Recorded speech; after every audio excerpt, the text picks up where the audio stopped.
and welcome to the Free Cheese episode 444. I'm your Joe Dix, joined by Mark Augustiniak. What's up? Matt Sellner. Hello. The Free Cheese is a weekly video game podcast about video games brought to you once a week by thefreecheese.com. This week, as the list continues, we are talking The Legend of Zelda, the Minish Cap. We're continuing on in our month-long journey of who would win in a fight between video games' greatest sidekicks.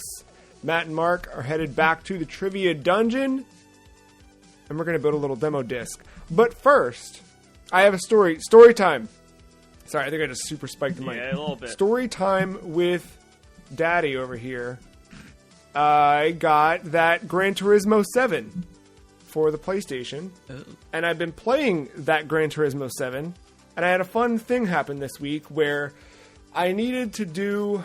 It was a challenge to unlock old muscle cars, and the car they gave me to do the challenge with was a Corvette, like a mid-60s Corvette or something. And I don't know if you know anything about Corvettes, but they're lame, and they're for people who are going through like a penis thing and not necessarily meant for racing, right? So they're not great for that, but you got to deal with the hands you're dealt. So I'm trying. I put way too much money into like weight reduction and the engine. So every turn I'm taking, the car's just spinning way out. I got way too much power going on. So I called my dad, and I'm like, dude, help.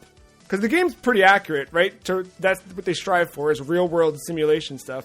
And I'm like, what do I do to make this work? And he was like, well, stop driving a Corvette. And I was like, I know, but I got to. It's what I got to do.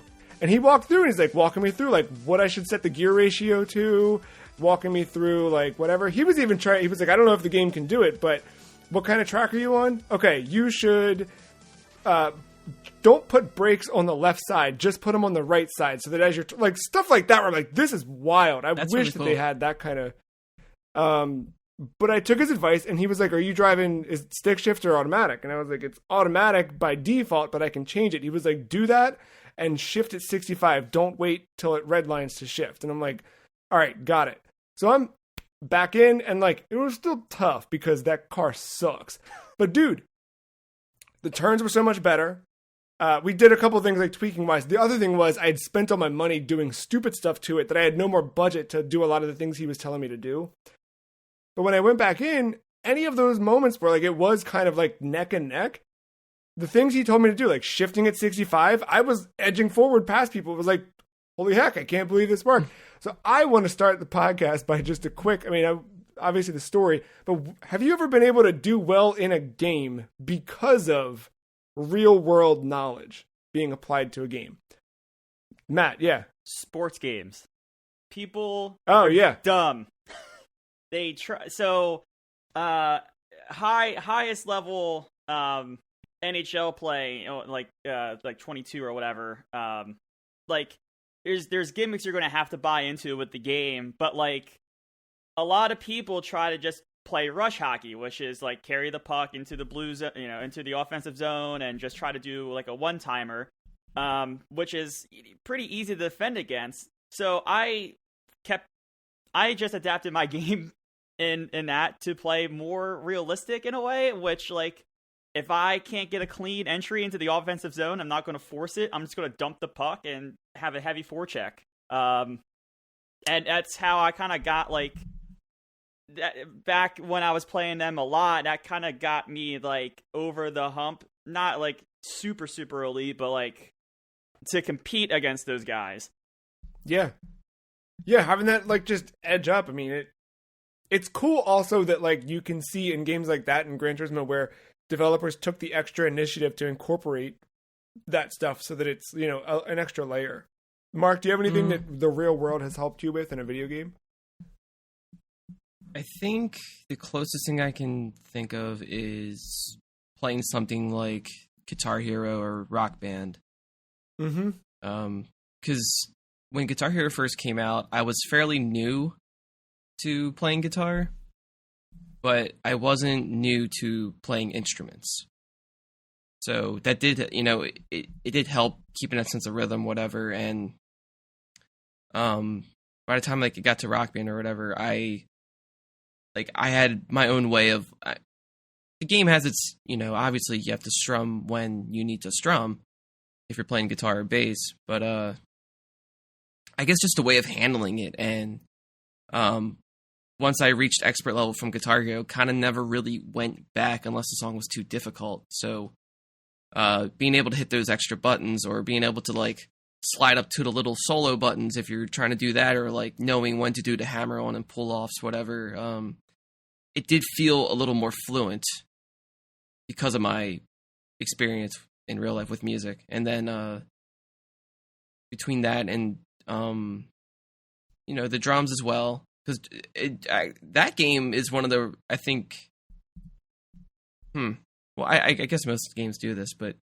specifically with Rock Band, it's kind of vice versa. Like, you can go either way about it. Like, especially if you're playing drums, Rock Band is a good teacher to play legit drums. Yeah. So like that's really neat. It teaches you that independent rhythm of your hands and feet that you need for a real drum set. The part that I could never get my mind wrapped around. Yeah, it takes a bit for sure. And then with the vocals, kind of, it helped to, obviously it helps to know a song and to like know how to like sing in key and all that, but also to go all the way around with it. It does kind of, if you know how to work your voice, it can like teach you how to like keep that in line. But thankfully, to having that prior experience, it made that game way more fun than probably with most people that maybe play that game. And I don't know. That's the closest I can think of. Yeah, I still wish I had the Guitar Hero or Rock Band drum set just to like. You can even hook up like a legit just electric drum set to the game. Yeah, they're not that bad. Like, I always felt like electronic drum sets were astronomical, but I think they're like under 300 you can get some for. So yeah, I've thought about that. They're a little more popular now. Yeah. Like, maybe don't buy a Switch OLED like I'd thought about doing and just buy a drum set. But you still need like the adapter piece or whatever. I think that might be hard to find. Yeah, I think that part was hard to come by for a pretty long time. I don't know, but yeah, that's it. Listeners, if you've got a thing that the real world helped you with in a video game, we would love to hear it. podcast@thefreecheese.com. I think that setting stuff on fire in the woods taught me how to play The Legend of Zelda: The Minish Cap, because I sure did. That was a bad segue. Dogs are upset about it too. But The Legend of Zelda: The Minish Cap first released. This was a weird one. This first released November 4th, 2004 in Japan. And then it released in Europe that same fall, but we did not get it in the States until June 2005. Any guesses as to why? Localization? Not quite. Oh, because didn't we just get like a Zelda game not too long before that? Close. We just got the Nintendo DS, and the DS was not due out until the year after in Europe. So they didn't want to compete with that here. Right. Was the fun fact there. Yeah, but it did debut Game Boy Advance, developed by Flagship Company and Capcom, published by Nintendo, of course. Back of the box, the magic of the Minish Cap. When the sorcerer Vati turns Princess Zelda to stone, the King of Hyrule sends Link on a quest that will take him to places he's never imagined. Using the power of a mystical hat called the Minish Cap, the Hylian hero will shrink down for a massive quest on a microscopic scale. That is kind of the hook of the game. You meet a little buddy at the beginning who becomes your hat and your friend. Eslo. And yeah, it gives you the power to shrink. Sounds familiar to a Switch title called Mario Odyssey. Yeah, kind of. Yeah. So this one, Mark, you added Minish Cap to the list. I'm curious, why Minish Cap of all of the Zelda games? Like, of course, Mark's going to put a Zelda game on the list, but why the Minish Cap? So it was one that I barely remember playing. even though I got to the very end, I think I just missed out on a lot of the things to make that game easier for myself. But I don't know. It's a game I don't hear many people talk about, let alone Zelda fans. It just kind of like flew under the radar, and that was mostly why I picked it, and just to try to like get a better memory of it all too. And boy howdy, did I. Yeah, it's definitely one that with it, I don't know. I do feel like it doesn't get as much. Like when you think of Game Boy Advance and you think of Zelda, this is the one, right? Like you think of every major Nintendo platform, trying to think if there's any. You have that, and then you have A Link to the Past port, which has, and has the Four Swords multiplayer thing, and that's where all this starts. It's because of that Minish Cap even exists. But that, like, when I think of each Nintendo platform, I think like, what is the Zelda game? And I do think Minish Cap when I think Game Boy Advance. You're right though, like that was the predecessor, but and this is a prequel to that story, but it's definitely, it's synonymous with it, but I also like forget that it happened because it just seems like something that's not oft celebrated. Matt, how did you never played a 2D Zelda, right? Outside of when we did that one 30-minute Zelda 1 test.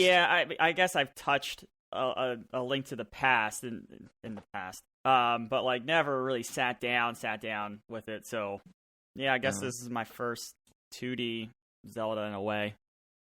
Oops. Oh no, it's fine. I don't want to. Should I get into it or?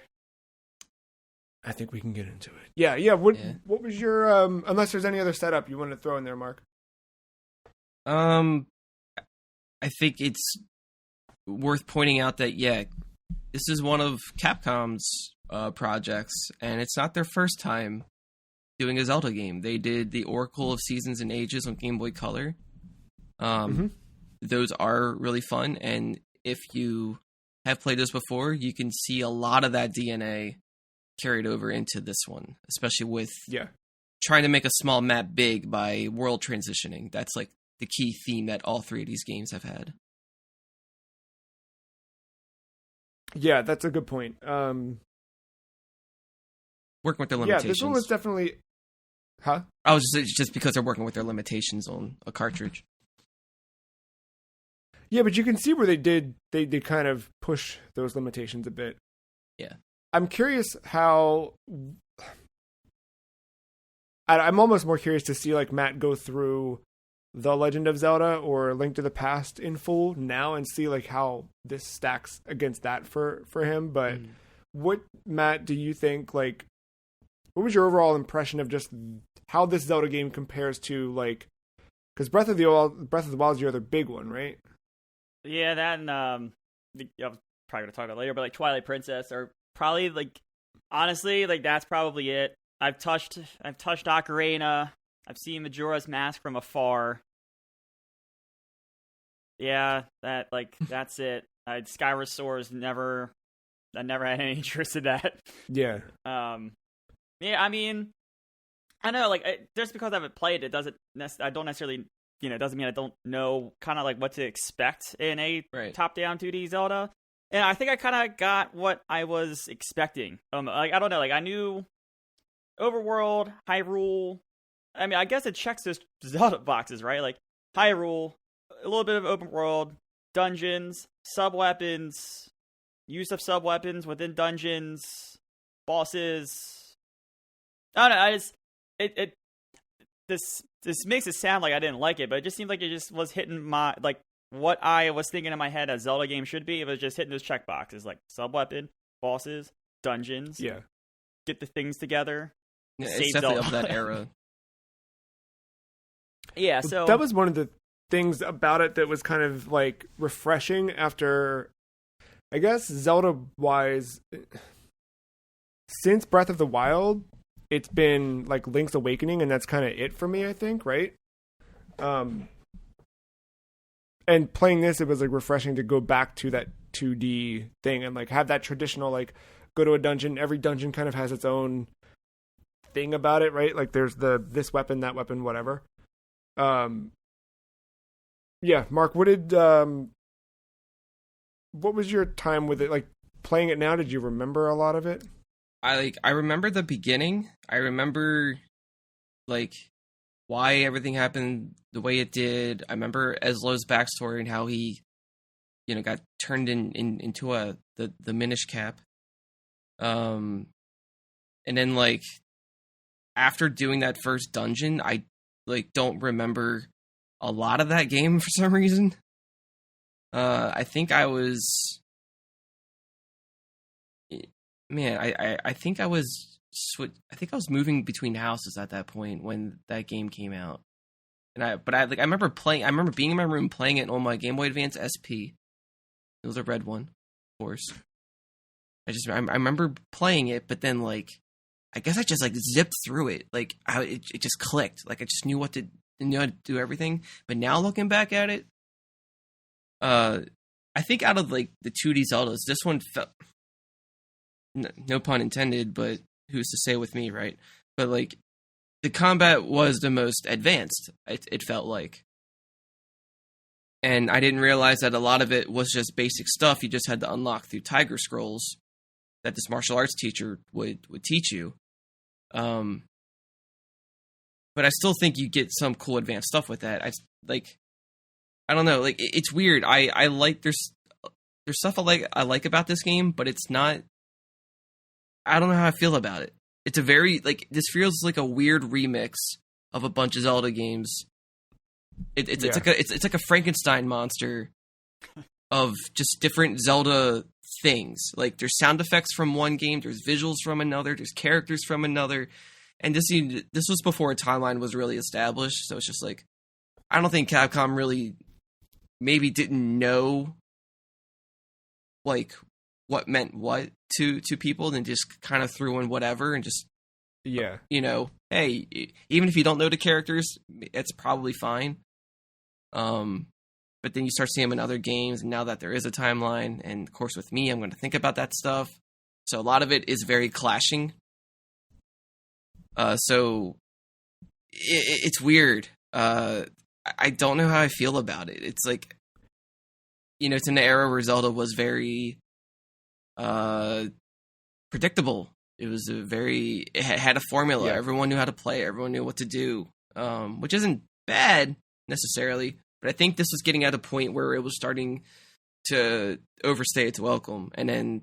And it kept going like that. I mean, like, I think that Phantom Hourglass and Spirit Tracks ended up kind of taking it to a new spot, but this one definitely was like of that.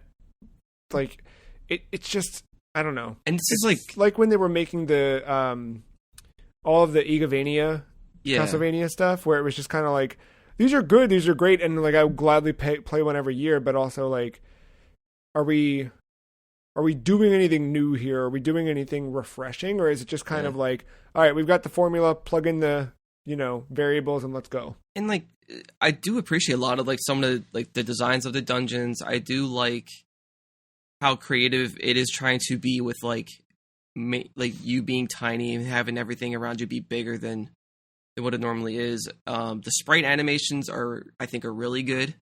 Animations were key in this. I was very impressed by that. I don't know. It's weird. Like it does a lot, but for some reason it just doesn't really stand out to me. It feels very milquetoast compared to everything that I played. The thing that I really enjoyed about a couple things I really, really liked about this game.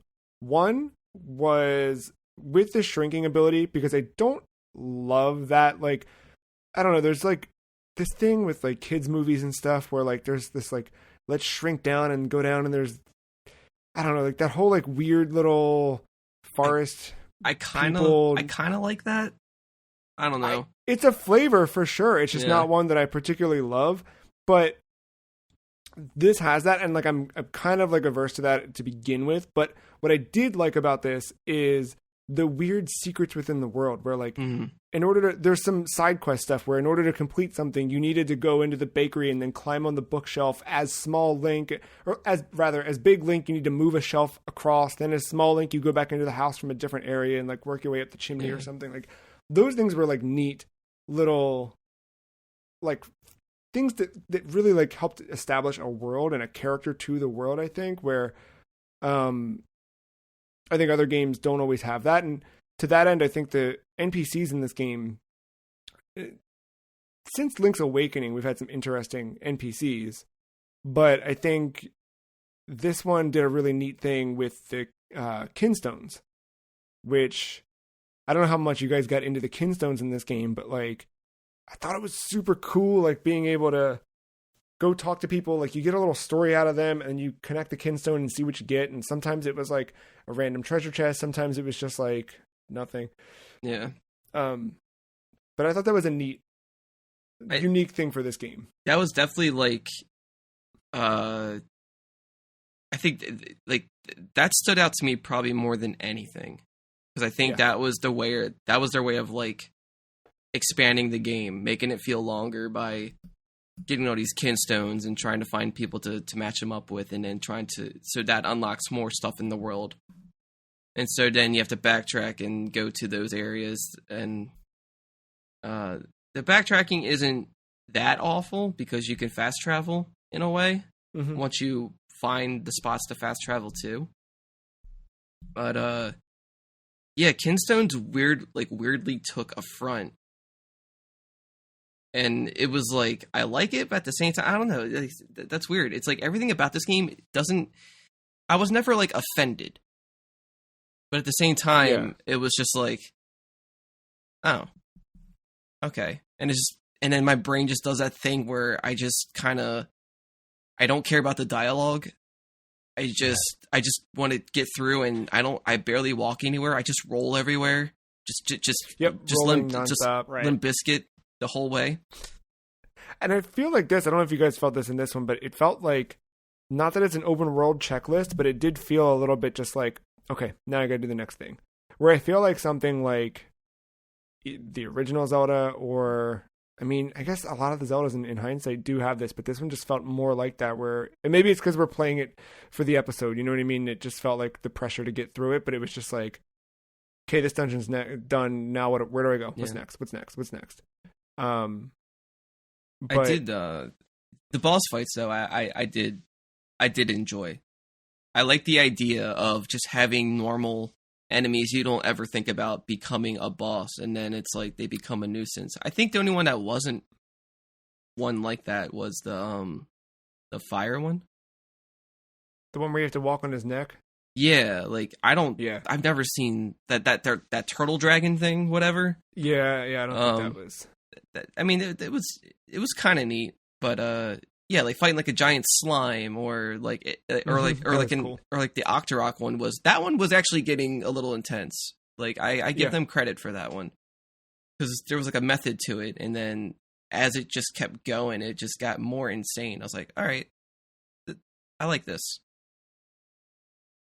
But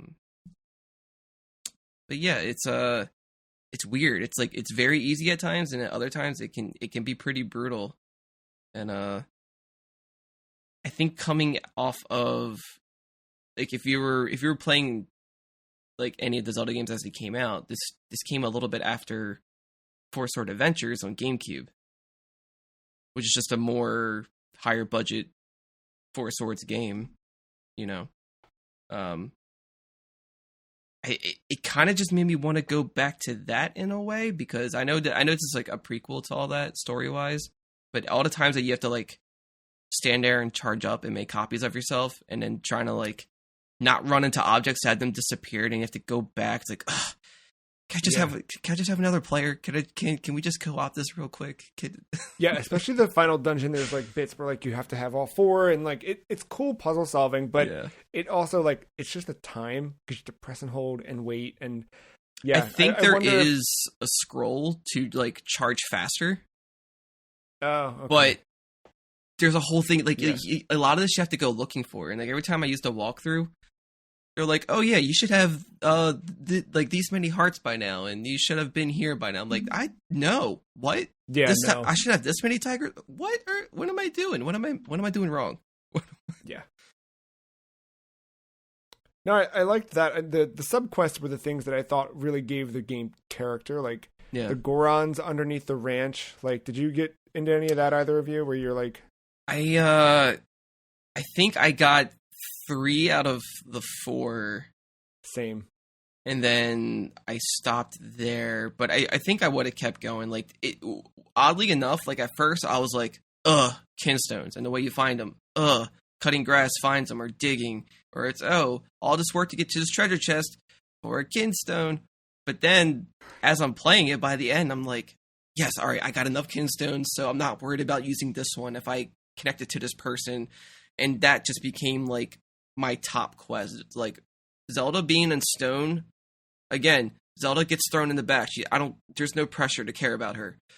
It's all about the kinstones by the end of it. And so I actually ended up, like, getting addicted to that.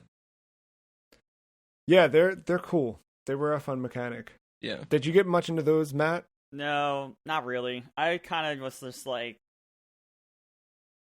go forward to the next thing. Like I was doing a little bit of exploring, especially when like the backtracking came in, especially around the time like the Pegasus boots came. I started to explore and get some of the kinstones and stuff there, but I never started making really connections with anyone. I didn't really spend a lot of time in town. But no, like I would call upon my hat to tell me where to go, and then kind of go that way. And after a little bit of exploration and just being like, where the hell do I go? I would kind of bring up a guide at that point, so I wasn't like wasting a lot of time one dumb thing that that was my thing going into this. Like, if I know the solution, I just can't figure out how to connect the dots, walk through. But exploring, I let that happen organically. That was another thing to point out, was like a lot of this game is oversimplified. Where like usually, you're expected to think a little more outside the box or whatever you're used to, and then it's just like, oh no, that's not the answer. Why is it not? Oh, it's more simple than you realize, and it's like, oh, okay. Or it's because like you haven't triggered something yet, like the Pegasus boots again. Like I got stuck when like I had to go into that house and come out the other door, and I kind of figured that, but when I went there like too early because I don't think I went to the dungeon yet to prompt my hat saying, oh, I need boots, and then from there, or maybe it wasn't that, but I didn't trigger the fact that I needed like syrup or something in the boot shop to wake up the dude or something. Yeah. It was something I needed to trigger for that house, but like in my head I kind of already ruled out that section because the dude was gone. Then just to find out like, oh, that's where I needed to go, I just had to trigger it or something. It was like things like that I was like throwing me off, and didn't leave a bad taste in my mouth, just like mildly frustrating. Yeah, it happens a bit, and it's hard to ignore. Can we talk about how not great of a partner Eslo is? Well, to be fair, what's he supposed to do? He's just a hat. Hey, you told me where to go. It's like the Pegasus boots. It's like they almost didn't need to like make him an animated character. It just could have been a funky hat. But I guess you needed something to push you along to like tell you where to go next, and that might be his only purpose. Yeah, they needed a Navi, right? Like every Zelda game needed a companion thing after. If you hit select, he can give you hints every here and there, but more than half the time they're not hints. It's just him like complaining about something. And it's like, oh, yeah, or getting mad at you for asking for a hint. Right. It's like, thanks. Yeah, I know I needed to be on the west side of the map. Which gem should I go after? The north one or the south one? He'll just be like, I'm sure cold. Yeah. It's like, thanks, Eslo. I think that was one of my biggest gripes with this is the map itself. Like there were certain parts where like Mark said, I'm rolling through this game at a certain point where that's just the way I get around. And then it's like, I remember like one point in a town where like I'm trying to get to a spot, but like you can't, you need to go up and around. Like there were certain things on this map that were just like, ugh, like gates for gate's sake that I just didn't love. But yeah, think overall, like I'm happy that I played through this one and saw it through. I don't know. I think it's always weird when there's games that don't have Ganon, but I like it because it shows that there's Hyrule that's more than right. Like there's been adventures, there's been threats that are not just,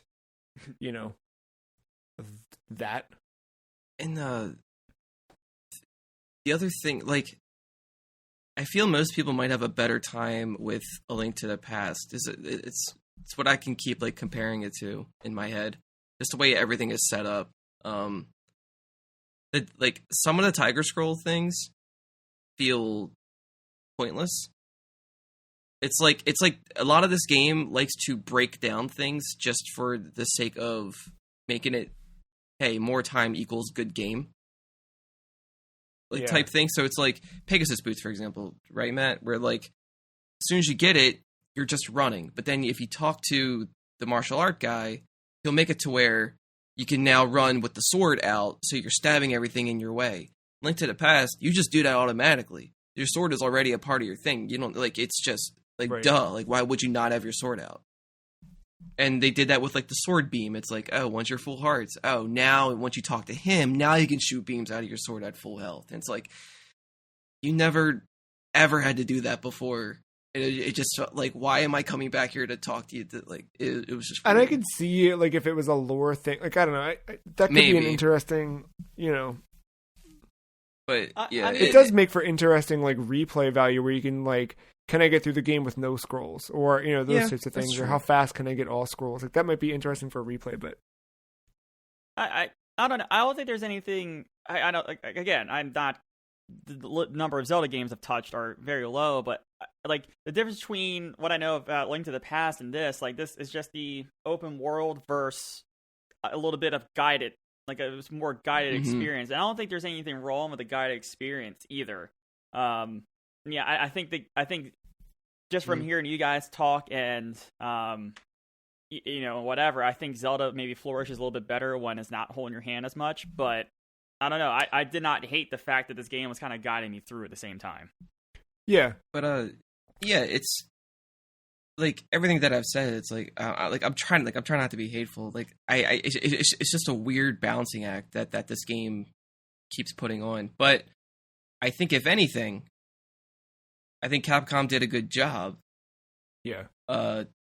Capturing a Zelda game still, even in trying a whole new style and going with that. And I think there's a lot there. And I think Nintendo should let third parties approach this IP more.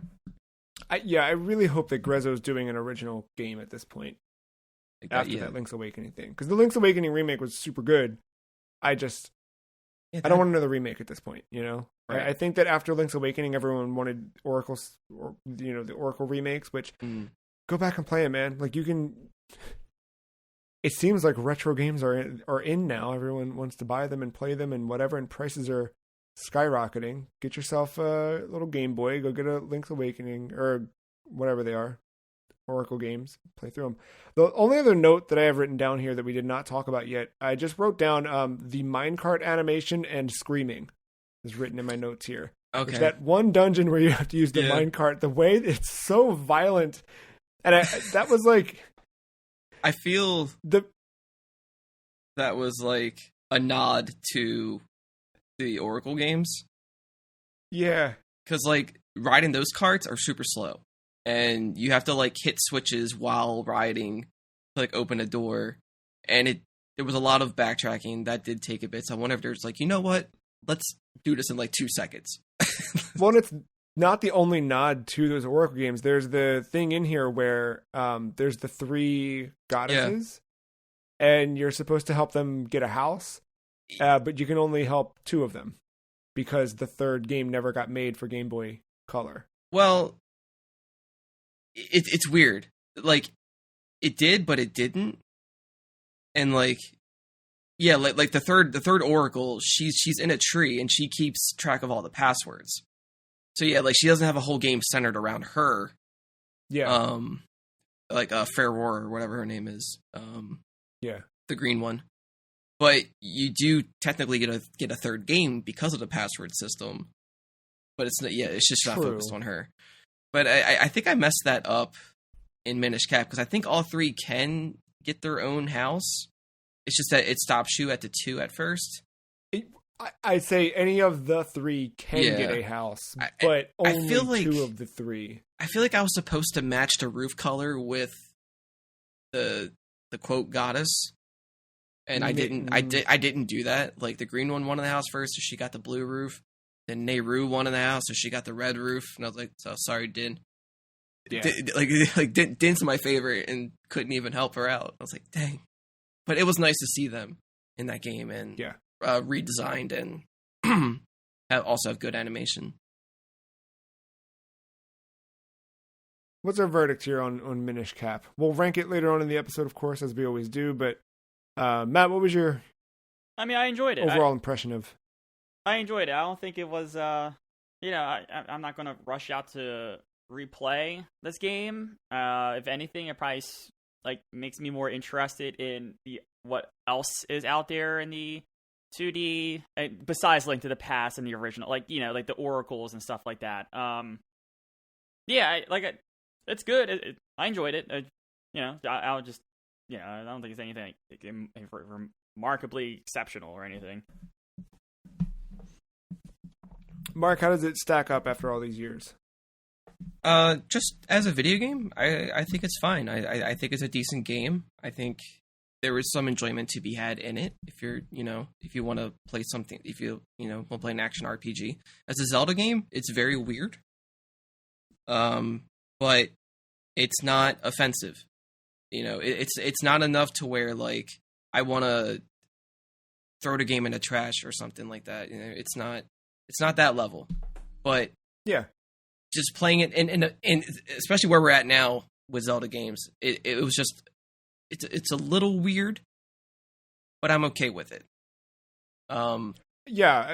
That's kind of where I'm at. Like it's not my favorite, but I think it just does everything that you'd want in a 2D Zelda game. And there's a lot of little flourishes. Like character animations is one I don't think I was conscious of till you've mentioned it here. But I think stuff like the kinstones and the NPC interaction, those side quests, I think are a really neat addition to what a Zelda game should be and have. And I really, really enjoyed playing through this one. We're going to move into the franchise celebration portion of our podcast. I don't know. I feel like we never really did like a full Zelda celebration last year for the 35th anniversary. Nintendo certainly didn't. So I think maybe now is the best time of any to kind of just talk about our personal history with Zelda. We've done a little bit about that, but really just kind of use this time to celebrate the franchise. And I wrote some questions to get us started here just for fun. So I will ask you two, what is your second favorite Zelda game? Wow. I know. Second favorite. I'm at Breath of the Wild. Yeah. I that's aged like a fine wine, and it's even aged as a faster fine wine than the last. How many weeks has Elden Ring been out? 2, 3? There's... like I said, I haven't touched it in forever, but I think there's something there that I didn't quite get the first time around. I'm not sure if it's there for me. I just, there's a certain curiosity now that I've had with that game, and I always applaud the approachability with that game, and in terms of, how you can kind of do whatever you want to do in whatever order, and that's how I beat the game. I did not take the traditional route to beat that game. So I think I applaud when games have that kind of flexibility like that. Yeah, in my head, Breath of the Wild and Twilight Princess are duking it out. Specifically the Wii U port of Twilight Princess, because that is the definitive version, I believe. And Twilight Princess was in first place for a good chunk of my life, even when it was on GameCube. Yeah. But I think now that might take second place, so I guess that's still my answer. I think for me, it might be Zelda 2. That is a good one. That the progression with that game is so weird. It's like it's hard at first, and I feel like it gets easier the more you go. Because it's an RPG. Like, you are leveling up the character. You're putting stat points into things and everything. And at first they're just like, screw you. You're in here. Have fun. And then you got to figure out what to do. And then it becomes like a Metroidvania. And then like it's just the more crap you get. Yeah, it's awesome. That's a good one. I guess, well, let's say that to the end. Is there a game that you did not like until you played it a different way? A Zelda game? I'm going to go ahead and say Breath of the Wild. I was not digging the whole just go from shrine to shrine to shrine to shrine to shrine, and then there's an occasional animal that you go into to access a dungeon. It was too open worldy for me in a weird way. Not that I want a game to hold my hand, but I wanted like a certain level of guidance somewhere along the way. At the time, but just when I discovered you can go to the middle, and I made it almost like a Dark Souls before I started playing Dark Souls in a way on myself. I liked that challenge, and it was fun to just do this to play that game in a dumb way that's not supposed to be played that way. Yeah. Mark, what about you? I'm sorry. This was still pertaining to just Zelda games or just games in general? Yeah, still Zelda. Like, is there a game that you just didn't like initially, but then you played it differently or you approached it differently? I know it's been recorded that I was very vile towards Breath of the Wild when it first came out, and now I really appreciate it. But to avoid repeating that answer, I guess I'll say Oracle of Ages. I didn't care too much for that one at first, because I know it's like the harder one of the two, but it just felt more tedious to like time travel, and I don't care about time travel as a mechanic in games. Mm-hmm. So it deterred me for a while, but eventually I did get around to beating it, and it actually wasn't that bad. Definitely is more challenging, but no, I don't hate it anymore. Hopefully I can replace this answer with Triforce Heroes one day, but I've yet to play through that one, Mark. So we need to do that soon. Like I've been thinking about. I feel like that might be the one. Yeah, there's that short list of 3DS games that I need to buy at some point before we can't, and that is on that list, sadly. So we might have to do that at some point. I think honestly, like Zelda or Zelda 2 are the ones where the first time I played them, it was kind of like Zelda 1 just drops you in. I mean, it's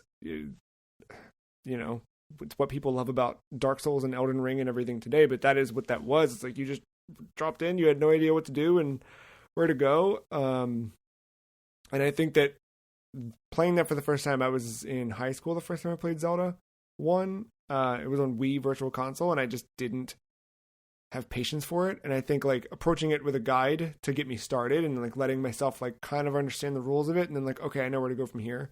Same thing with Zelda 2. Like I've tried that game for years and years, and then it was like I just kept getting lost and I didn't know what I was doing, and then like you kind of just reset your mind, and I think it changes a bit.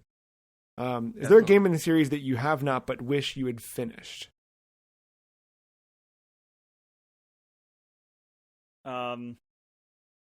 Probably my favorite Zelda game, Twilight Princess. I never technically finished it. But I guess that's probably my answer. And then this goes against the question a little bit, but the one I like look fondly at that I wish I will start, like I want myself to start one day, is Majora's Mask. That's where I'm at. It kind of has that. I don't know. I guess I like my darker Zelda games. Yeah. And I just see a lot of like the same themes that Twilight kind of has and Majora's, and I kind of like that idea of going against the clock in Majora's Mask and whatever. Yeah, you should. Yeah, you should jump into that one. Yeah, Sure. I think that's the one. Like to kind of make this question more towards me, the one I wish I would start is Majora's Mask. Yeah, that is the problem I have with Majora's, because I never played it originally on N64. I didn't really try it on my own until the 3DS version. But I started it with a guide.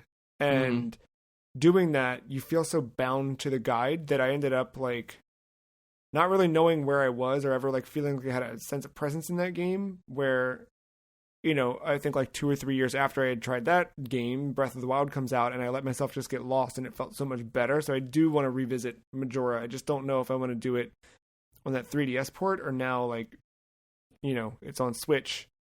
Do it that way with save state. I don't know. Mark, what about you? One that I started but haven't finished. Link's Awakening.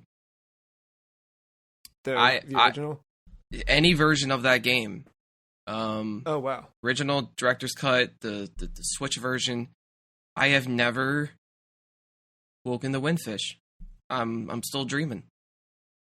Oh, man. Every time. I get to a point and it's just like something about like knowing where to go next. I get lost, and if you haven't played that game in like a week or something, you forget. It's just like, what do? Do you start over? I guess, but then that's not fun. So there was always something about the progression in that game that's always like halted me from caring to finish it. But I want to finish it. If you were going to nominate another game in the franchise to add to the list this season, which game would you want all of us to play? Mark, what about you? I don't know how we would do it, but Triforce Heroes is what I would do. What I would pick. Yeah. It's come on, it's perfect. It's yeah. Matt? I don't think we've gotten to any of the games on my end of the list that I put on, just because I never played them, but I've need to force myself to, so I use this as an excuse. But I think Majora's Mask would be the perfect opportunity here. Yeah. I also think Wind Waker. After playing that one in 2020 on Wii U and realizing like how good that game is, I'd want us to go through that one and just see, because it's different, it's weird, it's and I think not unlike any of the two that you've both mentioned, like it's divisive in its own right, or at least it was. Now everybody loves it, but yeah, I would. The only thing I wish that the new one kept was like an option to switch between the visuals. Yeah, if they had done the Master Chief Collection thing with it. Yeah, that's a good one. Do you have a favorite sub-weapon from any of the games that you've played? Ooh. I'm always a sucker for like Rock's Feather or Rock's Cape. Yeah. But it's also not the most interesting. I'm trying to remember. I think probably something in A Link Between Worlds. I think what was it? I can't remember if there was a fire weapon in that, but I guess if I don't remember it, it's not my favorite, huh? Yeah, I guess I'll just remember. That's another game I want to revisit. Like, I guess they don't count as a sub weapon. I was like, do companions count as sub weapons? Yeah. Matt, what about you? I never probably got to use it in its correct prime way, but like, I'm not going to just cheat and just say the tablet in Breath of the Wild, but specifically the time lapse one where you freeze something, you beat the shit out of it, and then you go flying across the map or whatever. Like, yeah, I think that is what makes Breath of the Wild like Breath of the Wild. It's that like it's like infinite possibilities almost, and this is just one of them. Is to beat a rock, get on top of it, and then go flying across the map. Oh. most of the weapons in Twilight Princess as well, really good. And my favorite is the ball and chain. That was my answer when I wrote this question because of that sub weapon. And it's like, and like I guess the equivalent in other games would be the Megaton Hammer. Yeah, I guess just in terms of like strength. But am I wrong? But in Twilight Princess on Wii, did you not swing the Wii remote to swing that thing? I see. That's the only version I like didn't play much of because I was offended by motion controls at that point. I think I would like to go back and try again and figure it out. I'm like stuck at that now too because I want to revisit Twilight, but I don't know if I want to revisit Twilight. On also, Wii U or Wii. I want to give an honorable mention to the boomerang because boomerang is so good. To revisit last week, Classic. that was one of the weapons I used in Sunset. Was that boomerang weapon? Okay. Oh yeah, yeah. It's just and that was part of it because the boomerangs are so cool. Yeah. No, I was thinking about that one too. Like, just generally, that's been all the way there since the first game, and it's just always a good sub weapon. Shout out to the Tingle Tuner. Shout out, dude. If you don't know what that is, in Wind Waker for GameCube, you know, because they really love their Game Boy Advance connectivity. Mm-hmm. You would, once you free Tingle, he'd give you the Tingle Tuner, and it's just like a green Game Boy Advance, and then you hook that up in the second player slot, and a second player, or you can do it yourself if you need to, which I did at some points. You have a temporary platform to get across things for like 5 seconds. It's basically like a hover boots equivalent from Ocarina, but it can also drop bombs on enemies. Oh, that's pretty good. See, it was really cool. Last question here. Where do you want the franchise to go next? Matt, let's start with you. It could be a mechanic, a game type, story. If you would have asked me like 4 months ago, I think I would have said something like Elden Ring, like a grittier, more difficult kind of game. But I have Elden Ring now, so I don't need that anymore. What I think I want, though, we're going to obviously get Breath of the Wild 2. So, like, moving away, though, looking at their side little gigs they have going on with, like, the Dynasty Warrior stuff, I kind of would, like, really like to see them do some kind of more traditional-based RPG, like, turn-based almost, with a party system. And, like, try to make, have the gameplay of an RPG and stuff, but, like, focus on the story and the lore, because I don't know, maybe I'm not getting the right Zelda games, or I'm not paying attention enough, but, like, I feel like there's so much cool lore and, like, ways to get a cool story and have that, like, the focus of a Zelda game, especially with, like, how they kind of created the PlayStation Network equivalent of a story, or a timeline, I mean, where it's just held together by duct tape and paper mache, but, yeah, I feel like something cool like that, and you can maybe do like a multiverse thing where like that's how you acquire party members because the timeline splits or whatever. I think you can do something really cool with the story, and then have like a party-based type of RPG system. Yeah, that's the thing. Like, there's a ton of story in Breath of the Wild, but I learned it all from Zeltic on YouTube, not from Breath of the Wild. And I think that's the problem. Is like there's never anything that's so like forward facing. Mark, what do you hope for, want for, wish for? Ooh, quite a bit. I think playing as different characters is one. Like, you can have a Zelda game and not have to be Link. That would be cool. Now, I'm not saying that. I mean, and not just hey, let's play as Zelda or play as Ganon. I mean, like, just some character that's not even related to the whole thing. Like, it just takes place maybe within that story, or maybe plays like a smaller role in that grand scheme of things. Something like that. I think that would be pretty neat to focus on, like, a story that just isn't about saving the world or the land, whatever. Or Zelda. Yeah. I mean, and they have done that with story-wise, but character-wise, I don't think they've really done that. Like, it'd be cool to introduce more people in the spotlight. But I want destructible environments. Like, I want a dungeon to not matter.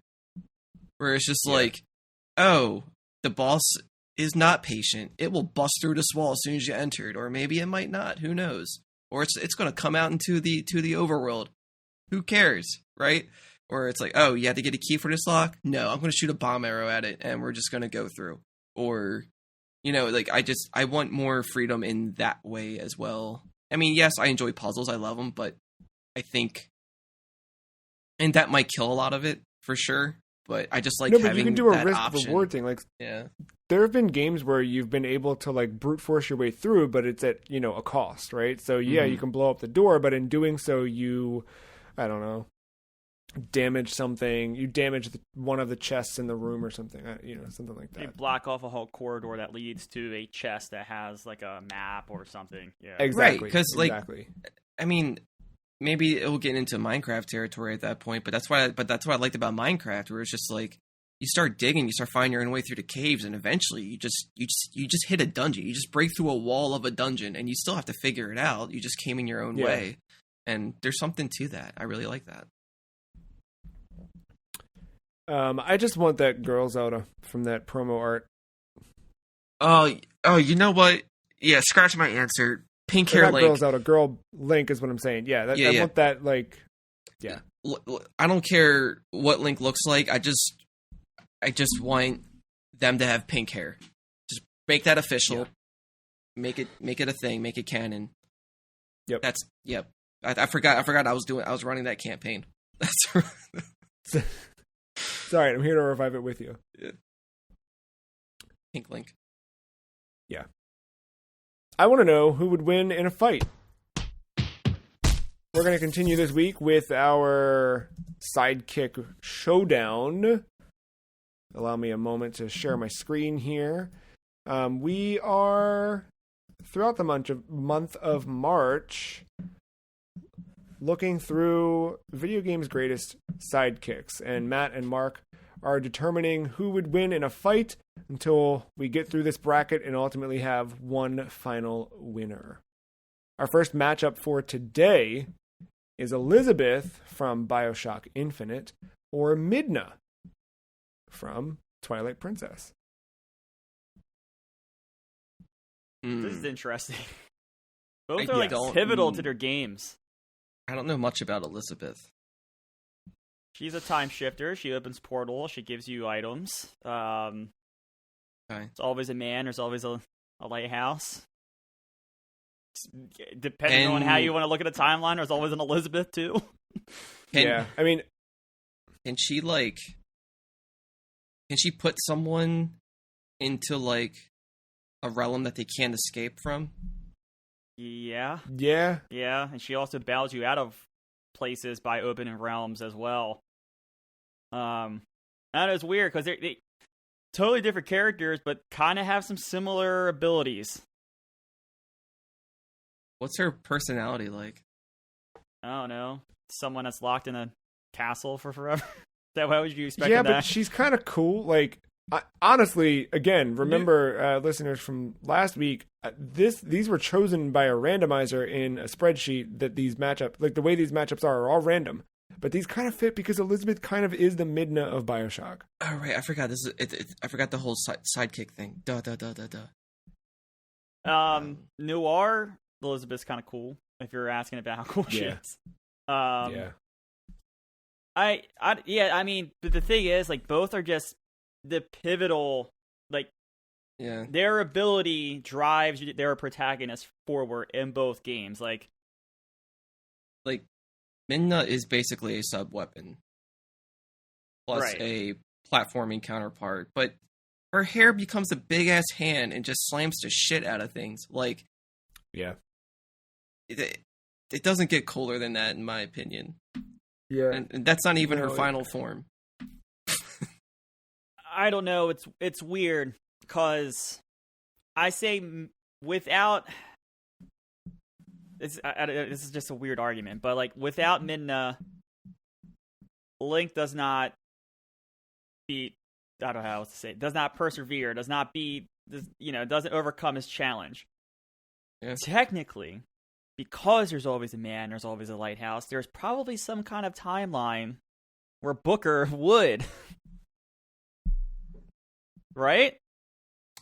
Yeah, and I think like what you're saying there, like without Midna, Link wouldn't overcome the challenge, but without Elizabeth, Booker wouldn't have a challenge. So right, there's that too. Right. And Link also wouldn't probably be human again without Midna. Yeah, right. Would Yeah, just I'm stay as gonna a go. I'm just based off like how pivotal Midna is to Link in that journey. I gotta go with Midna, right? Like, I think she's pivotal. like.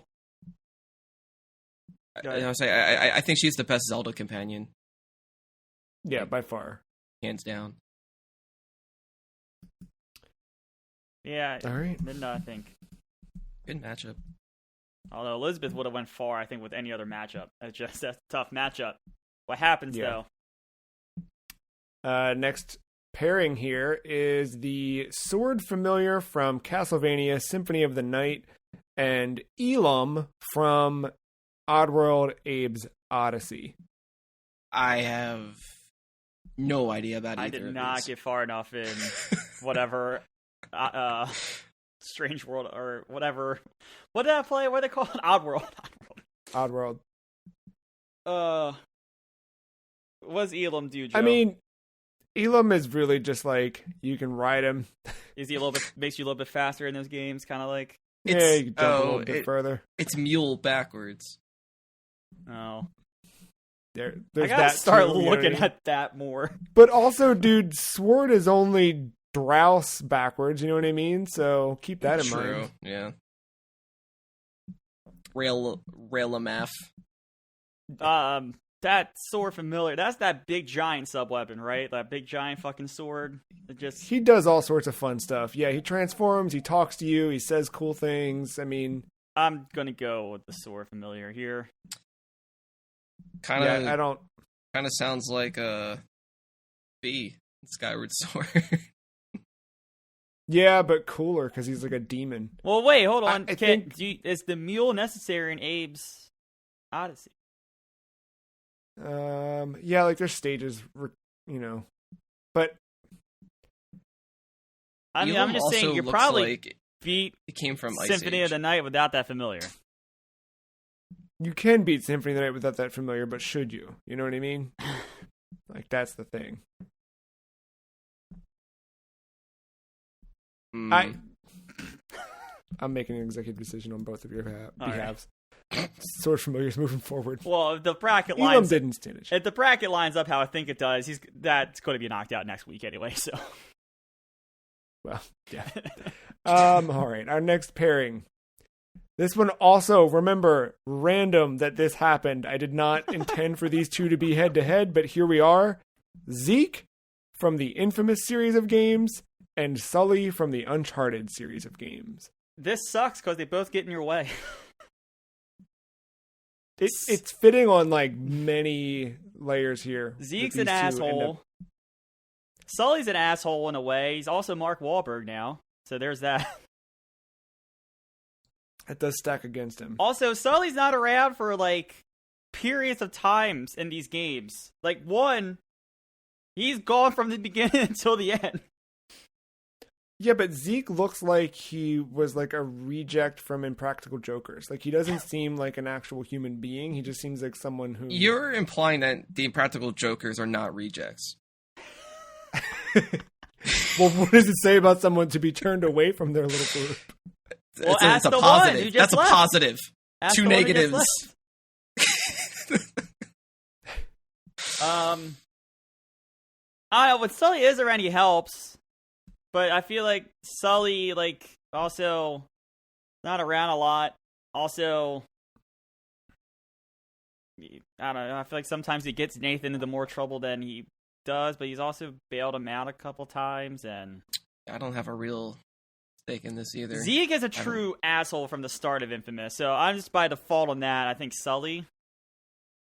Yeah, but isn't Zeke always trying to push Cole to be better? Like, I feel like when you are the bad Cole, like when you start making the murder decisions instead of the help decisions, Zeke is like kind of like trying to help steer you back into the light. I never played that way, so don't know what that looks like, to be honest. Oh, man. They should make another Infamous, dude. Why did they not make one on Vita? Anyway. Like, is Zeke somebody that, like, doesn't backstab you because they're just bad from the start, and does Sully eventually betray you? Is he, like, friendly at first, and he just does, like, a shit thing, and it's like, why did you do this? I don't think either of them betray you. There maybe, like, I don't remember this. Like, my brain's kind of creating this, so I don't know if it's real or not. Zeke did something at the end of the first game. Yeah, like, you might kill Zeke in the second game or something, just because when you do the evil... Maybe, I might be wrong about that, but, like... My thing with Sully is he's not even the best... Like, in that series of games, he's not even the best sidekick. Right. Oh. But... In my opinion. Is he... But is he better than Zeke? True. It might be Sully. Sully dresses better, judging by this picture. Yeah, looking at these two pictures, I mean... The Practical that's a ZZ Jokers, Top song right there, and that's just ZZ Top. The Practical Jokers reject and the Honorable Thief. Yeah, that's what you got in these appearances. Yeah. I'm gonna go with Sully for story reasons, I guess. He seems like he's more. There are important. My thing is Zeke doesn't do anything. Like Cole has the powers. He is the one wreaking havoc or saving, whatever. Like Zeke's just kind of there. Sully will at least pull out a gun and help shoot some pirates. All right. Fair enough. Pirate Boy it is. Our next matchup. Paula from Earthbound and Morgana from Persona 5. Okay, it's Paula. I haven't even played either of these, and I know it's Paula. It's Paula. Next. Without elaborating, if you played Earthbound, it's Paula. Essential. She set this up I think I already know the winner of this, but I haven't seen the rest of their contestants. The better argument is who's second. We'll see. Who's the second best protagonist or sidekick? All right, next up, Ashley from Resident Evil 4 or Gladio from Final Fantasy 15. Another quick one. Ashley, of course. What? What do you mean, Ashley? Of course. I'm kidding. Ashley. I'm kidding. God. She does not have a mullet, dude. Well, look at. Well, when you have her in the armor costume, right. She is heavier to carry and will knock down opponents. Yeah. So there's a plus. She could throw a lantern and set people on fire, but that's you doing it. Wait, can she? So, yeah. Oh, in that segment of her, mm-hmm. Right. Yeah, but it's you. She's still absolutely useless. Yeah. Other than that, you just tell her to hide, follow, or stay. Yeah, Gladio. Well. Mullet man. Next on our list, Nana of the Ice Climbers and Claptrap of. Why is this Claptrap? Nana. I mean, there's not Ice Climbers without Nana, right? True. Yeah. I mean, Nana is Popo or Nana, if you're playing Smash, is just a mimic of you. So they just echo what you do essentially, but virtually unplayable without the other. But normal Ice Climbers or Ice Climber, like it's just you. It's only one of you. I'm just saying, try playing Ice Climbers without the other. Yeah, sure. And see, here's the thing. Like, I'm sure you can climb stairs fairly well. Claptrap, that's his weakness, is stairs. And the fact that he talked. No, that's our weakness, is the fact that he talks, but, There is worse than Claptrap, believe it or not. He can dance, though. Can't climb stairs, but he can dance. I'll go with... All right, yeah, I guess... Nana. Yeah. Because honestly, I haven't played much of the Borderlands games. Like, Claptrap's more just like a navigational companion, right? Until 3, you can play as him? The pre-sequel, you can... Oh, okay. You can play as him. But he is, carries the story along and opens doors for you. And he's like Midna. Or is it more like Cortana? How dare you? more like Cortana, but eventually with a gun. All right. Yeah.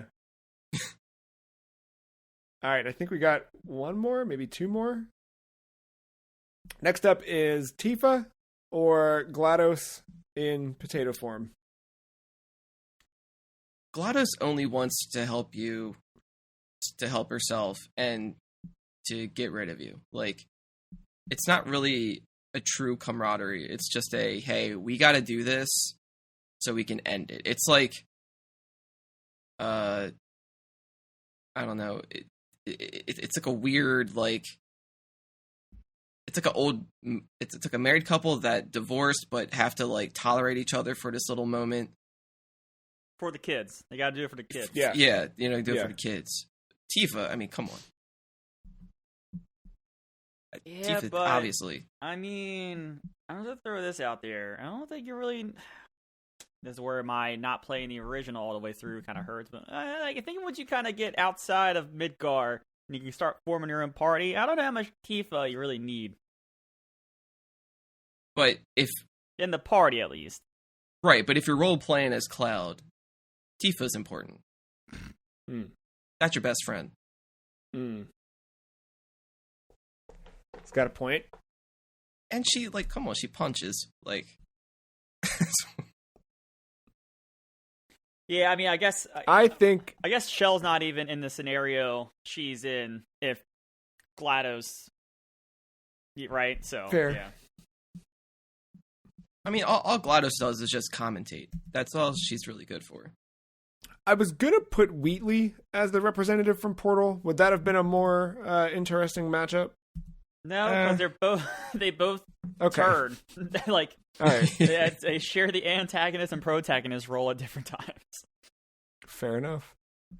We do have one more matchup, I believe, to bring us home here. We've got Elvis from Perfect Dark and Otacon from Metal Gear Solid. Man. I know. I don't know Elvis that much. Yeah. Yet. Otacon.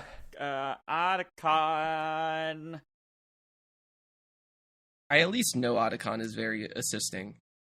Yeah. More than one occasion. Well, Snake wouldn't survive Shadow Moses without Otacon at least twice. Yeah, I'm a little rusty, but I think you could say the same about Joanna Dark with Elvis by the end of that game.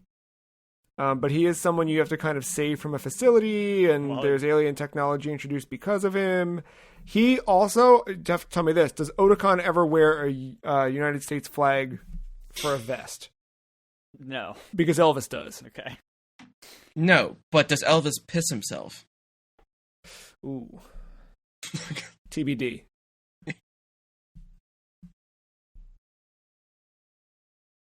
I don't know Elvis. I never played Perfect Dark. I only know Otacon.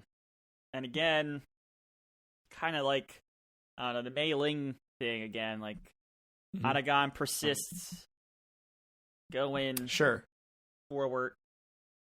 Otacon's an asshole though. I don't want to spoil too much about what you're all probably playing in the near term, but he is a fucking asshole. But an important asshole. I was gonna say, just in that game, or he makes a bad personal life decision. Okay. You'll all find out about that. Besides that, though, his computer wizardry and stuff's very useful. But like I said, I don't know if Elvis does the same. Also, Elvis is more of a damsel in distress in that game. You know, like Joanna has to save him, and then he helps you in the end. But yeah, he's cool. I don't know much of either, but I'm feeling Otacon for some reason. So I guess Joe's the deciding factor here. I think that's probably the right choice. So we've made it through the initial bracket. We'll zoom out here so you guys can see it all at once.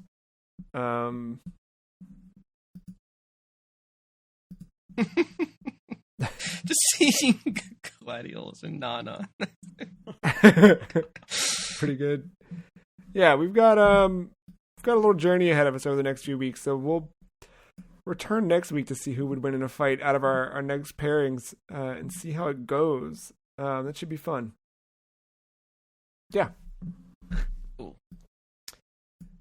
Stay tuned for that one. It is time now for Mark and Matt to head yet again into the trivia dungeon. You guys left last time by almost being soft locked because I almost soft locked it. But I've made some adjustments now. The only weird thing is the adjustments don't necessarily show for you. I had a weird thing with the spreadsheet being weird, so we'll get there when we get there. Yeah, and I guess it's worth noting for if you're like a first time listener, we've been like clearing out like this grid basically that this dungeon is. Yeah. We have like, I don't know how far the progress is, but I want to say we're like about almost like 2/3 of it. Yep. Pretty far along, like in terms of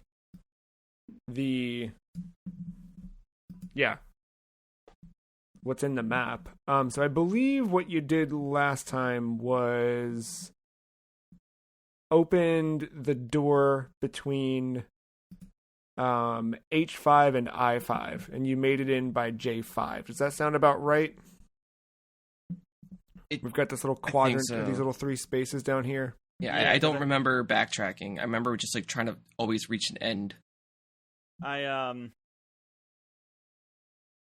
that makes sense because I think if we went up, that's when you said we would have soft locked. So green sounds correct. So yeah, we've used the key here to open this door. You still have the diamond gem in your possession. Where would you like to go from J5? You can move to J6, I6. Matt, I'll let you pick this one. Let's just go to that corner, J6. J6.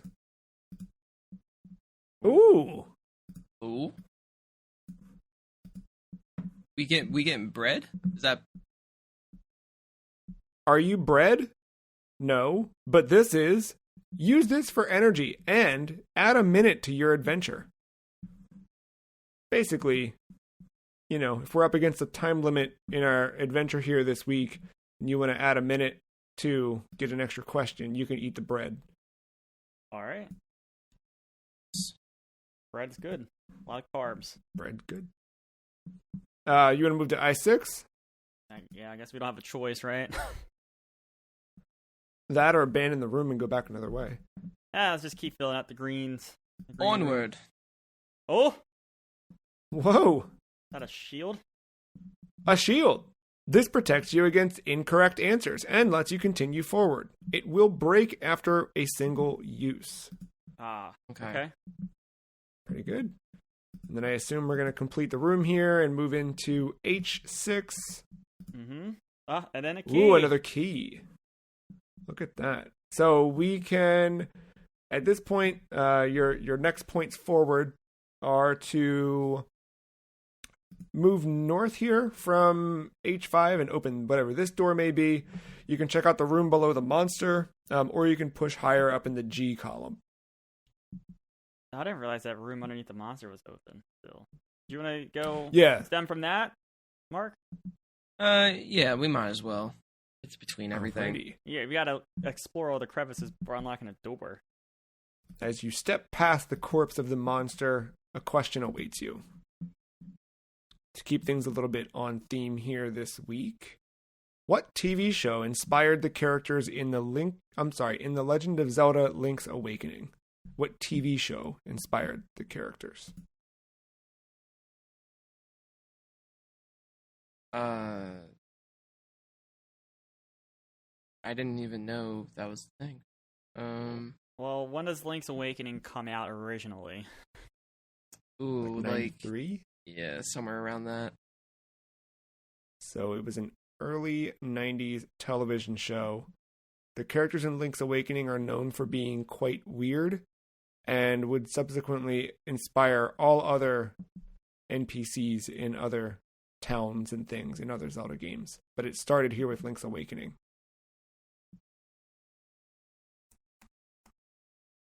I don't know why, but when did Twin Peaks come out? Ooh, buddy! Is that it? Ding, ding, ding, ding. Yeah, Twin Peaks. I guess I'd known that at one point and just forgot. Yeah, it was Tezuka who recommended that. Yeah, I think Twin Peaks was 90 or 89. Yeah. Good shit. I mean, that was never going to happen for me. I was thinking of cartoons.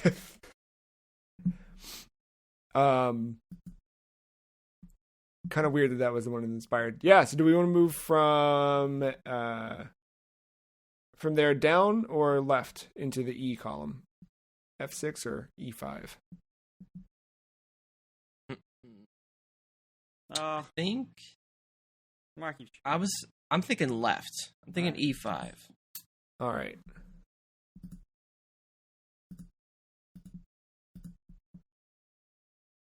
Another question awaits you.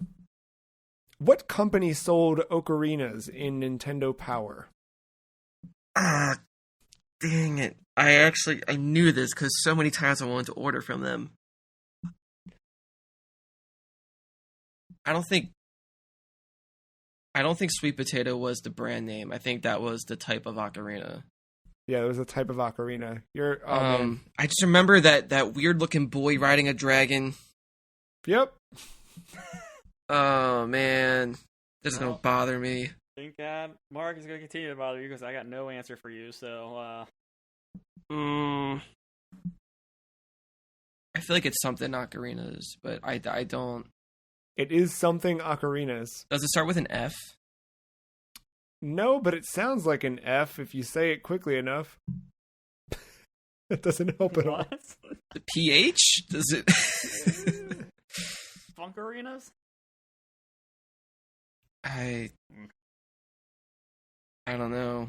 I actually don't know. Do you dare use our shield? We might have to use our shield. I mean, we have the it. shield will protect you from Songbird Ocarina. Songbird! Oh, man. I don't feel bad using that shield. Sorry. Are we moving our way left? Yeah. Well, at least I do. I want to. Yeah, that's fine.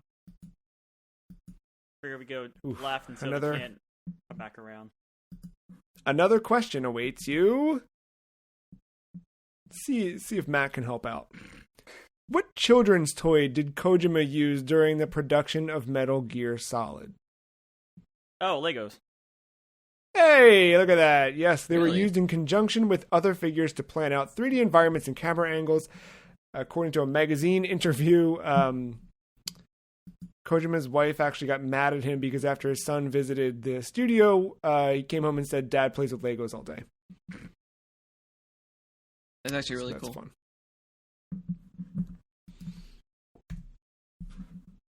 Oh, wasn't there like a parody account of Kojima where he's just a Lego?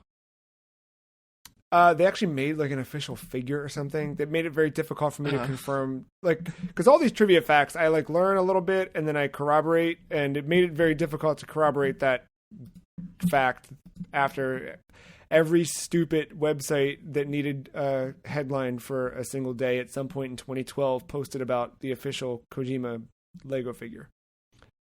Okay, another question awaits you to move forward.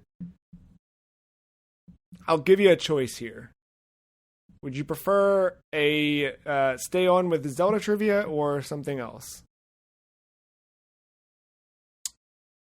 We can stick with Zelda. I'm okay with that. Fine with me. I'll get one eventually. It might take 90 tries, but I'll get one. All right, let's see if you can get this one, Matt. I think Mark might know it, but I want to see if Matt can get it off the cuff here. What was the name of the arcade hardware co-developed by Sega, Namco, and Nintendo? I do know this.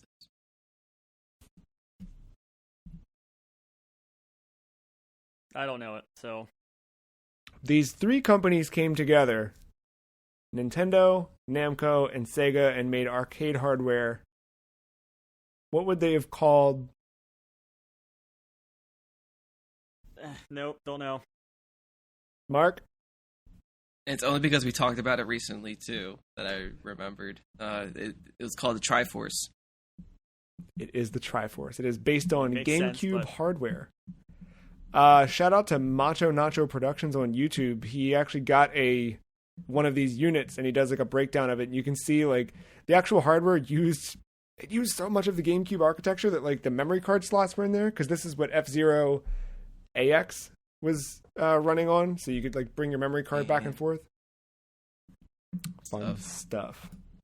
So that's gonna bring us, I guess you want to move into B5. Ooh. Pancakes. Free pancakes. It's like use these for energy and add a minute to your adventure. It's the best item we've gotten so far. Yeah. So at this point, we've answered 4 questions. We kind of keep it on average about 5 questions a thing. We can keep moving down to get our final question, or wherever you guys want to go, whatever. Yeah. Down. Clear out. Yellow. Alrighty. Down. Okay, so you're not seeing this because this is something I had to fix. However, let me bring this in from my main map here. Ooh. Pow, right in the kisser. White fists reach out from the darkness, and in a blur, your gem is gone. Oh, shit. Well, that sucks. I didn't think items could get taken. Yeah, you didn't think you could get grabbed in that Resident Evil 2 hallway either in the police department. That's You true. know? I wasted all my ammo on that. The dungeon takes, and the dungeon gives. Frickin' Wallmaster. I know. Well, it's something peculiar about it was white fists that reach out from the darkness. I'm not sure quite what that is, but Yeah. I don't know. We'll see. But we can take another step. Yeah, no question awaits you since you were attacked. Would you like to step into C6? Yeah, then step back and punch Let's that do hand when it. it tries to take another item. Oh, hand's gone. Already way Gone gone. to November. Yes. Now you're not seeing anything here But- as well, but Another hand. you got another key. Oh, okay. Well, at least it did take the key. So we've got another key, and then are we moving into D6? Yeah. Yeah. And our final question awaits us. What is the subtitle of the third Oracle game that was never made for the Game Boy Color? We had Oracle of Ages, Oracle of Seasons, and this one would have been Oracle of Secrets? Secrets is correct. Ding, ding, ding, ding. And you guys do have the food if you want to take any extra steps this week. I always learned that eating pancakes fresh is better than waiting. You want to eat the pancakes, take another step? You want to eat the pancakes and clear out more yellow, Mark? I think that's a good observation. Yeah. So Pancakes not fresh or not good. hotcakes. So I guess baby. actually what you'd done there was answered the question to get you here. Yeah. I think by eating the pancakes and answering one more question, you can close out this room is what I'm trying to say. Let's close out. Gotcha. Close out yellow. The yellow room. All right. So one more question to close us out.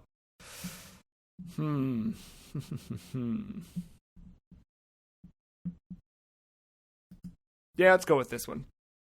Perfect Dark takes place in what year? Ooh. I've got 3 choices for you if you'd like them. I just wanted to see if you knew off the top. I'm 2099. That's another game. What game is that? I don't know that one. Spider-Man. Yep. I'll give you your 3 choices. 2045, 2057, 2023. What year does Perfect Dark take place? I'm going to say 2023. Matt? I never played it, so I'm gonna go with Mark. Mark is correct. 2023 is the year Perfect Dark takes place. How far we've come. Mm-hmm. You guys excited to hang out with aliens next year? As long as that game had the laptop gun, right? Yeah, dude. Oh, man. If that new Perfect Dark game they're making does not have the laptop gun, I forgot. Something's wrong. I forgot they're making a new Perfect Dark game. Yeah. Yeah. Kind of came and went with everything else. Our final segment before ranking the Minish Cap is Demo Disc, where we build a demo disc loosely based on the themes and ideas of the game of the week. Let's do this one quickly. I'm more interested in this week to revisit kind of an old segment we did some years back about collector's editions. But if we were going to build a demo disc of other games that fit with Minish Cap, what would you put on it? I think first one, Twisted Metal Small Brawl. Just put one arena, like 3 racers you can choose from, and some kid would, grow up to be 32 on a podcast and say, man, I love Twisted Metal Sprawl Brawl, but I only ever played the demo on that Minish Cap demo disc. Probably, I forget which one. One of the Army Men games. Oh, yeah. Sergeant's Heroes, maybe? Sergeant's Heroes. Yeah. Did any of us play that, or do we just remember the ads from magazine? You played it? Okay. I mean, I don't think I beat it, but I did play it. It was one of those games. Yeah, maybe we did rent it. I think it was a rental. Yeah. Like, I kept renting it, though. And I remember it was bad. But we had to have it. Something. Or, was there... Oh, there was on NES for sure, but I can't remember if there's any after that on, like, PlayStation, but Micro Machines? Dude, I got a real weird history with Micro Machines. I feel like when I was a kid, we rented those and loved them on Genesis and anything else. Like, they were so much fun. But now when I try and play those top-down racing games, I just want to scream. Because that was like one of the first things I remember when I got the Mister up and running, like going through like the list of, and I'm like, yeah, I remember Micro Machines, and like playing it now. But dude, I remember we just play for hours and hours and hours. They were so much fun. The weird like screen effects and stuff, they ruled back then. Yeah, maybe have one of the 3D ones on there instead. No, I think go with the old school one. Do it. Make kids like it. I liked it. I kind of like the so like with Go Small, the rest of the environment gets bigger, or right, like mushrooms become massive and stuff like that. What if you went the opposite way and did like King of the Monsters, where you make the setting around you smaller? Oh yeah, that's cool. You know what? Minish Cap would have been really neat with that too. Somehow, like, oh no, this boss is too big. Squish. Yeah. Why didn't he do that? I don't know. Get big and then, or even just be regular size and then kill the thing and then go back in after the fact. And it's like, oh, it's a slime. Hold on 1 second. Just removes hat. Let me run back to that stump. Yeah, exactly. Stomp on the whole dungeon, man. Stop. Yeah. I'm saying destructible dungeons. Yeah,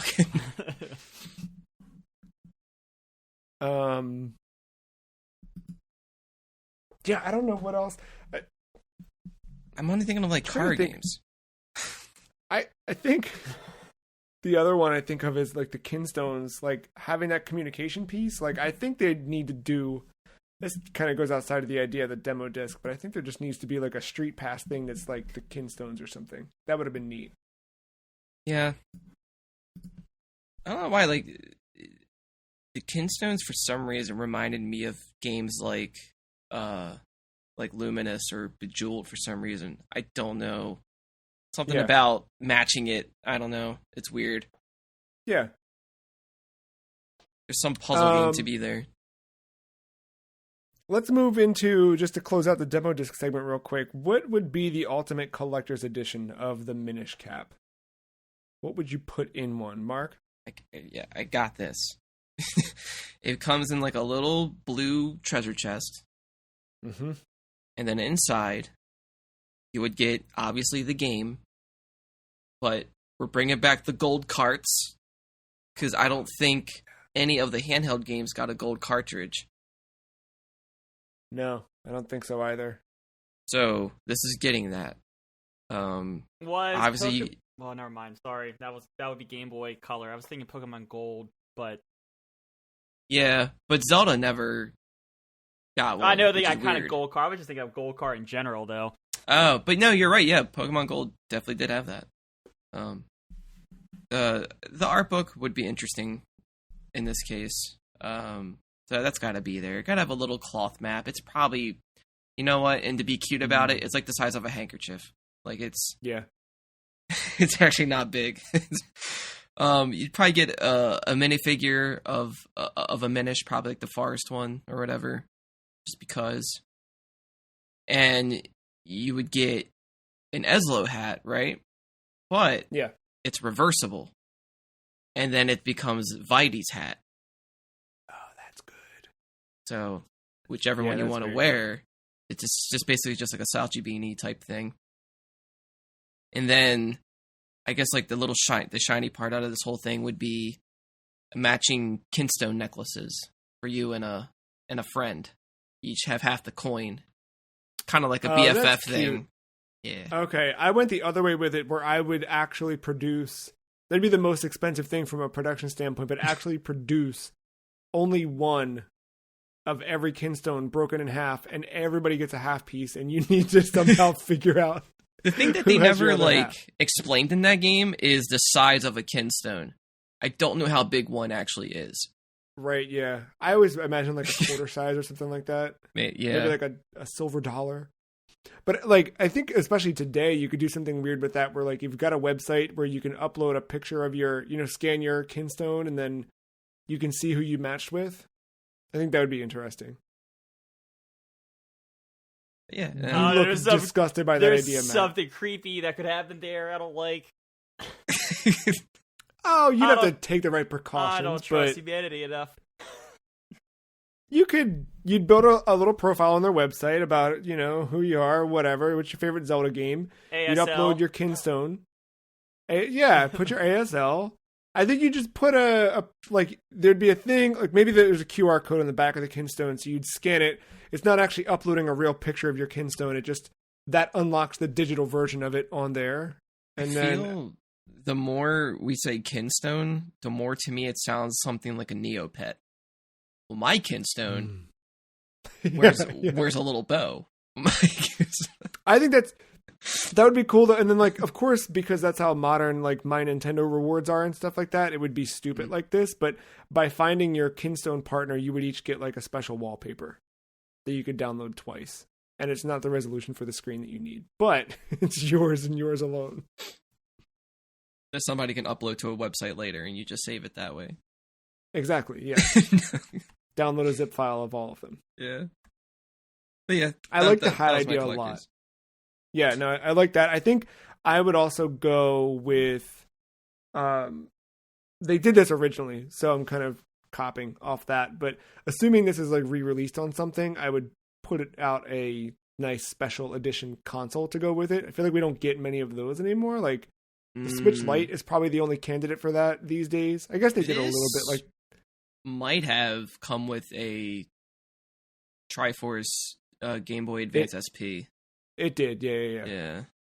But I would want the original, the GBA. I want that. Yeah. Do a special one of those. All right. Matt, anything you'd put in the collector's edition? Here it is. You're going to have one of the most expensive collector's edition ever, because you're going to get a little small Dyson hand vac, mimicking the sub-weapon of the sucking and poop. It's going to be a special green and gold to represent like the colors of the cover. The sides of it are going to have a linked shield to repel, right? And then inside the canister is where you're going to hold the art book and the instruction manual and the actual game cart as well. Perfect. Yeah, but probably MSRP like $800 because of all this, because of the Dyson technology. But you got yourself a good sucker and a good blower. who's the real sucker, you know? Is it the collectors or is it the scalper? Is it? It's the scalper. It's always the scalper in the end, right? Yeah. What an empty life to lead. Speaking of leading, let's head to the leaderboard, aka the list, which you can follow along with over at thefreecheese.com/thelist. And we're going to rank The Legend of Zelda of the Minish Cap. Whew. It's been a bit since we've read through the list real quick. Top to bottom here, we've got Wii Sports, Portal 2, Guitar Man, SSX Tricky, ESPN, NFL Football, Devil's Crush, Sunset Overdrive, and Billy Hatcher and the Giant Egg. Bringing us home.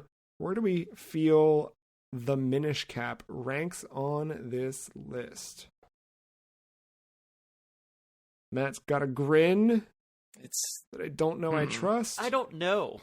I'm like grinning because I'm like looking. I don't know. I'm gonna say under Guitar Man, above SSX Tricky. I like that. I was initially right between 4 and 5, between SSX and NFL. That's where I was. We can do that too. It's definitely. Yeah, I'm just trying to like narrow it down. Like definitely above Sunset, probably above Devil's Crush. ESPN is such a weird anomaly because it's a sports game, but yeah, put it above that.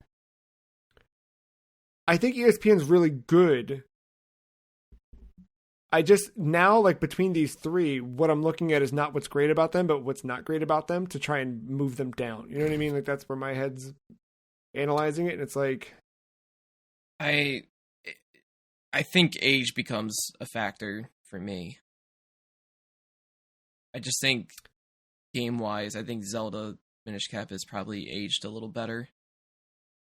I think it has, but I also think that a lot of the things we talked about earlier, where Zelda just kind of is, right? Like it did what it wanted to do. I feel like SSX Tricky has a bit more personality and a bit more that's like, yeah, I don't know, unique and original about it, where this does feel like, hey, they did it and they did it really well, but it's iterative. That's a good point. SSX feels like, you know, a new idea brought to life. Same NFL is also kind of iterative, doing some new ideas, but Cribs mode. You hate on the crib, man. You could play pool. I think you could play pool in the crib. I can't remember. I know. I couldn't figure it out if you can. I'm leaning towards below SSX, unless there's a super good argument to put it above. That's where I landed, so I'm not going to argue for that. Yeah, let's do it. All right. There she and goes. And you know what? That's perfect too, because it'll be in the middle of this current list, and just it's kind of what that game is. It just rides the line. Yeah, it's like not the best, not the worst. It's good. Solid. It's real good. Solid. But... yeah. All right, when are we going to re-rank these and put Billy Hatcher at 1? Just as a meme. Oh, man. We'll have to do the mid-season, check-in. Speaking of checking in, I hope everyone listening had a great time talking about the Minish Cap with us, and I hope that you come back next week to talk about Valis 3 with us. If you've not played Valis, the games are available as part of the Valis collection on Nintendo Switch right now. Those games are the PC Engine ports also. If you've never heard of Valis, come back next week, check it out. If you like Sailor Moon, I think you'll like Valis. It's fun. It's a fun time. We're going to have a good time talking about Valis. Use that left index finger a lot playing it. I'll tell you that right now. More on that next week. Until then, thank you, Mark. Thank you, Matt. Thank you, listener, for listening. Thanks, Capcom, for making The Legend of Zelda: The Minish Cap. We'll see you next time. Bye.